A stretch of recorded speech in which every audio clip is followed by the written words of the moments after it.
some breaking news regarding this case. Let's just look at some of the details. What do you know right now?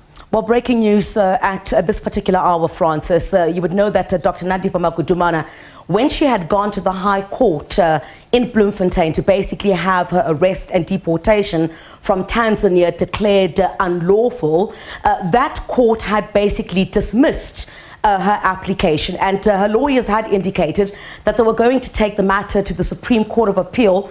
Breaking news at this hour, Dr. Magudumana has been granted leave to appeal that High Court ruling on her arrest and a deportation, which means now that she does have the opportunity. You would recall that what she said basically, while the High Court had basically agreed that what had taken place there was a disguised extradition and not a deportation, it had dismissed her bid to declare her arrest and deportation unlawful, and her lawyers did indicate this was the route that they were going to take, and it certainly seems like she's headed for the Supreme Court of Appeal now to challenge, of course, that High Court decision. So some would say a step closer. This is certainly something that her lawyers would believe, because initially, after they'd consulted with her, it seemed that it was her intention to continue challenging her arrest and deportation from Tanzania. Of course, you would remember, this was when they were arrested in Tanzania after they had fled the country